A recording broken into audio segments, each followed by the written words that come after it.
Yeah, no, it's okay. As you can see, it's kind of small here. But between the two salon sections, that's a pretty good size. When is it? Next Thursday. No, it's not, yeah. Yeah, you actually got one of the flyers. The camera there is for the community access channel, which is covering this. As that gentleman there is Keith, that's right next to the camera. He is the proprietor of Eclipse, and he's the gentleman that does my hair for me. So this is I wanted to try to sit down and talk with him briefly, and so I'm going to see if we can try to get in briefly.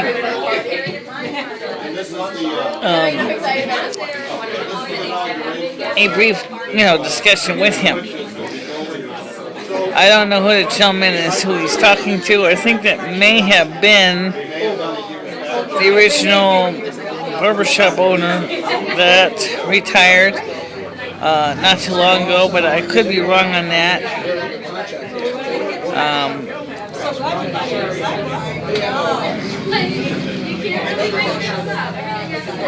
So.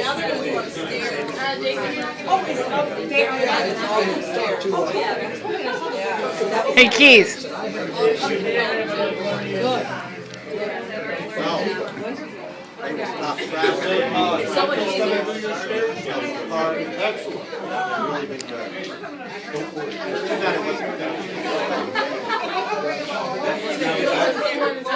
Yeah, is that part of the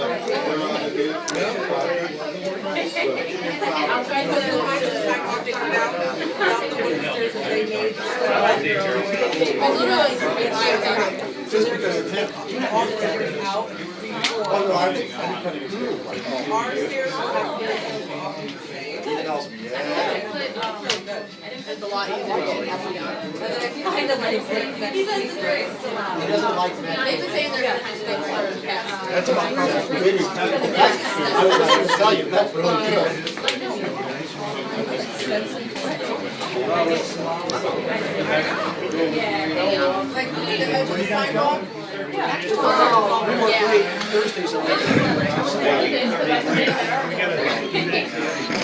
No. I'll be down there. Probably do for here also. Hi, Michelle. What are you doing? I just wanted to ask you a couple quick questions because I don't know how much battery I got on this thing, so you're gonna have to bear with me, okay? Now you've been until you originally, you've been around business for a while now. Both originally when it was here too at Sandy, and of course now is you're pretty much the sole proprietor. But I want to know what is your long-term plans for the salon?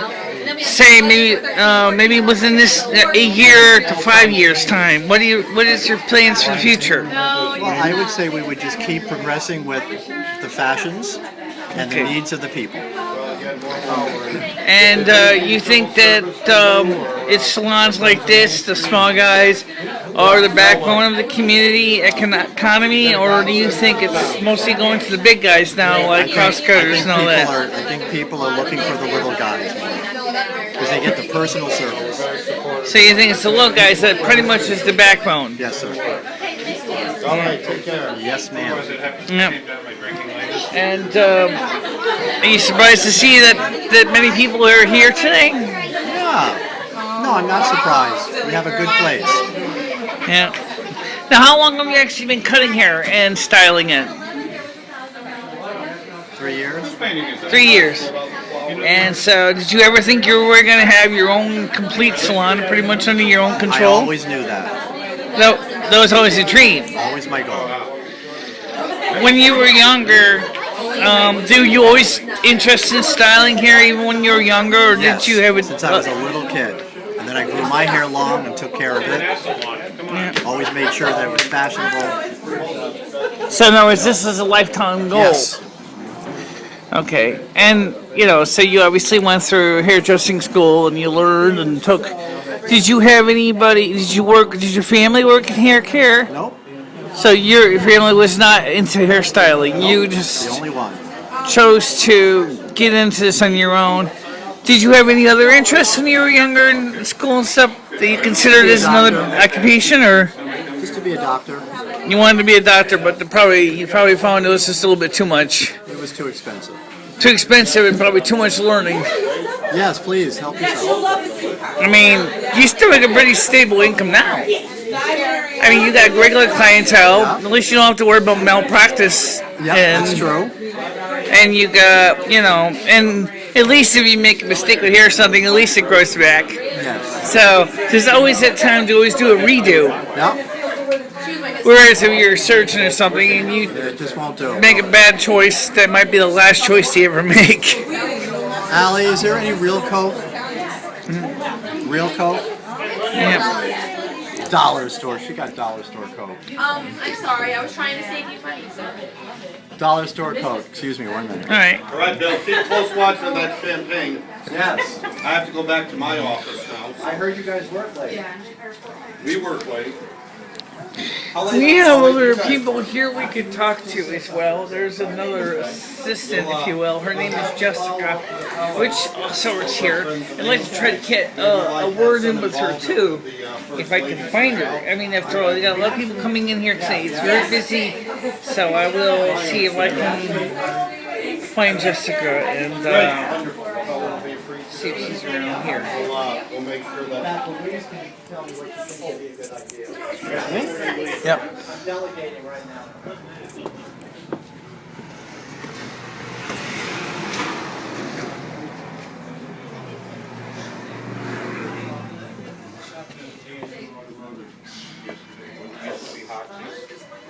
It's the date is Donnie Traveling, and M is Mike Windsor.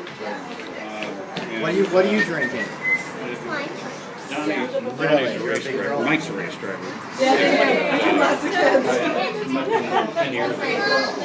Nice to meet you too. Thank you for coming. Okay. Bye. Have a great night. Jessica, how you doing? Good. How are you? Hey, listen, I wonder if you got a few minutes. I wanted to ask you just a couple quick questions. Sure. Because this is going on my YouTube channel, so, I mean, I know you've already been interviewed by a lot of other people, so this should be relatively short. I just wanted to ask you how you feel about working here, and how long have you been working here? Almost a year, and I love working here. And you got a chance to meet all kinds of new people, and Yeah. so, And meet a lot of people that I've known that haven't seen in years. and of course you get, because of your work with the hair, you get to know, obviously, you know, more about their way the hair grows and things than most people see in the everyday life. Yes. Yeah. Yes. So what's your goal? What's your plans for, say, for the next year, next 5 years? My plans are to improve this business and everything we do here, and Yeah. make our clientele bigger and bigger. How much do you think the business has increased or decreased over the year? I would say about 10 to 15% Increase? Or decrease? increase. Okay. So, I mean, you guys have clearly turned this place around, because I've seen what it looked like before, Yeah, it's definitely a start. Yeah. you know. And of course, I know that Dick's Barbershop originally was owned by a man named Dick, who retired. And Keith bought that salon, or that barbershop, about, you know, a few months ago. And so obviously you got a chance to, you know, you got some existing clientele, but then you get new customers too. So, well, it seems like. What do you think? Do you think you and Keith ever plan to maybe make the salon a little bit bigger, maybe have more branches, or? Eventually, maybe. Can I interrupt for a minute? Can I interrupt? Oh, well, thank you very much. What's that? Thank you. Thank you. I didn't because I want to say goodbye. So there you have it. 2 interviews, very quick ones with the 2 main stylist here at Eclipse, which consisted of a hair salon and a barber shop. And of course, I'm MicheleMarieDalene, and this has probably been the first time I have ever covered anything like this. So this is was a really interesting experience overall. And so, I mean, I can tell you right now, it's been a really honorable trait to be here. I was looking for something for another gentleman, which is, and you could say, is kind of doing the same thing I am. Might as well interview you real quick. Why not? Sure. Briefly, why don't you describe what you're doing? I produce a show for the Winchester Economic Development Commission called Winchester's Business. It's on every other Monday on Channel 13. Deals with economic development and business. Right, and that's the public access channel here in Winston. Yes, it is. Okay. And we're doing the ribbon cutting today to celebrate a new business in town. So, obviously, how long have you been covering events like this? I'm sorry? I did. How long have you been covering events like this one? About 6 months with this program now. I used to host a program that was on for 2 years on Channel 13 called, I forget the name of it. It was 4 or 5 years ago. Just say, don't worry about it. Yeah. I got enough. I was just trying to keep all my programs organized. Let me keep so many programs going at once. Yeah. It's. But I've also been on the Economic Development Commission for 6 years now, and I'm a past chairman of that commission. So, well, how do you think Winston's economy has been doing since you started 6 years ago? I mean, do you think Winston's economy is starting to make a positive? I think we're starting now. It went through difficult times with the national economy. It was not easy, but we're seeing more businesses. We're seeing people like Keith come in and buy this business. Dick Williams wanted to retire. Right. We're seeing Pauline Maxwell with the Time After Time boutique coming into town, moving that from Norfolk into Winsted. Right. And various other, $1 million renovation of the McDonald's restaurant. The indicators are looking good. What about the micro manufacturing? I know that, for example, over there at the this kind of ties in very well with the Communities in Tumultuous Times project, which is being run by the Nader people over there. We know about the old whiting mills and how that's become for Winston sort of like its own little mall, which is both a regular stores and also micro manufacturing. Actually, our program that will air on July 8th is going to be specifically on Whiting Mills and the open studios weekend they had just recently, and interviews with the artists and the merchants over there. It should be very interesting. We need to. I think that is it's a good facility in town. We need to get more activity in the downtown. The current construction of the median is going to help us. We have put together, through the Economic Development Commission, a Merchants Association that meets once a month, and they're working now in concert to make things happen. So obviously now that some companies are bringing jobs back from China back to the United States, this is more, the ones I bring up, for example, is more for areas like Texas, such as Motorola, and of course now Apple as well. But what about for areas like Winston? Do you think you're going to be seeing in the near future manufacturing jobs returning to this town? We'll have specialized manufacturing. We're never going to have big smokestacks and thousand person workforces. Right. So we're talking about more like micro manufacturing. Micro manufacturing, high tech manufacturing. If you go out to our two business parks, you'll see very successful companies out there. We have Alcoa Howmet, which is into aerospace, aerospace systems. We have electric motion. We have any number of businesses out there that are very high tech, very specialized, and a higher higher quality workforce than many other industrial towns. So there's just a lot of small little steps, which is going to hopefully lead to a slow but hopefully healthy economic revival for this town. Yes, and we also have the benefit of Northwestern Connecticut Community College with them doing some programs that are just wonderful for that. They have a pre-manufacturing certificate program that prepares people who want to get jobs in precision manufacturing ready to go out into the workplace, and they're training them for CNC machine operation and all the aspects of modern manufacturing. They just graduated a class about a month and a half ago of students, and most of those students found very productive, high-paying jobs before they Now, graduated. what about obviously the backbone of all manufacturing jobs? For my viewers, sorry about the camera shake. It's okay. It's not like I got a big tripod here. I did have one, but unfortunately, a little clip broke. Okay, now obviously the biggest the problem with the job market is transportation, getting products to and from, the raw goods and the finished goods. Yes. Now what about the railroads? Because I know that there has been some revival in rail for both commuter rail and also for transportation of products. Well, unfortunately, we don't have rail in Winstead, and it used to be a rail hub.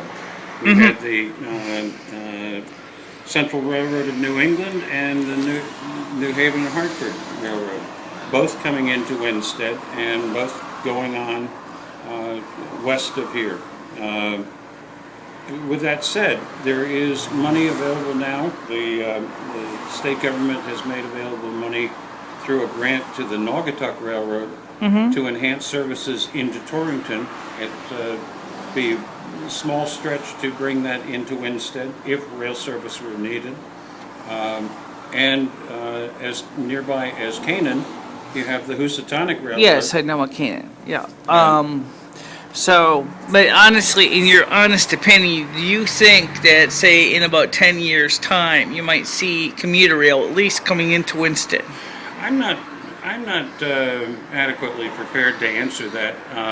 I would hope so. I'm a rail fan. I'd love to see it.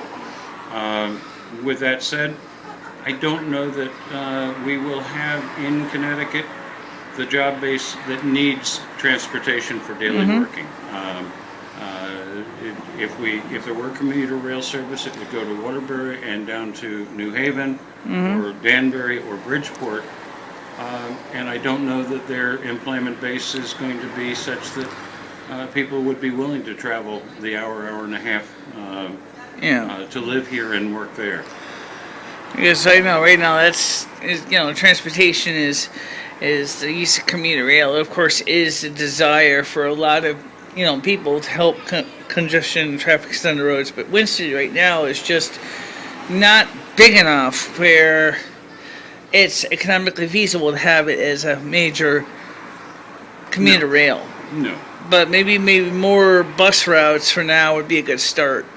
For people, especially if people are going to be going to work, say from Winstead, say to Torrington for a night. I noticed that there's very few bus services, and the Canyon Striper, unfortunately, is one of the few I'm talking about. Sure. They do not really allow you to work second or third shift. You can get to work, but you're not going to be able to get home. Yes. That's kind of a problem. It kind of sucks because if your job is available second shift, Winstead's economy needs workers.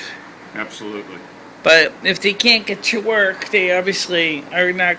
Public transportation in Connecticut is not a good situation. We need something going on there. the concept of the busway from New Britain to Hartford is in question, but it is based on something that is necessary here. Yeah. Whether it will pan out and be a viable project, I don't know. But if you look back, if you look at the films of Winstead from the early 1950s, late 1940s, Right, like the Cornelia archives. when Yeah. there was regular bus service down Main Street. It was a thriving town. You had Had two amusement parks up at the lake. Yes, It did, yeah. and They had, the trolley service up to the lake and the Right, that was what made all that possible with the two amusement parks, and of course there was the real road, like you said, there was Sure. a hub down where the trail is now. Mhm. That was a major part of the economy. Well, let me just wrap this up real quick, and then I just want to show you something afterwards. This is MicheleMarieDalene, North American Star Queen, and of course, what's your name again now? Bill Pratt. Bill Pratt, who I was just talking to. He was here filming for his channel on Charter Channel 13, which is in Winstead. And sounds like there's a few things for those of you in Winstead that maybe you might want to share with your friends on DVDs or DVRs. And other areas that might want to watch about things like the Whiting Mill, which you said is going to be on July what time? July 8th, 7 o'clock. That's Monday, July 8th at 7 o'clock on Channel 13. Okay. So, and maybe, just maybe, we could work with you and maybe cover that on our channel after you guys get exclusive rights to it. Good. Okay? Okay. So, for the rest of you guys, see you on the flip side. Catch you later. Bye.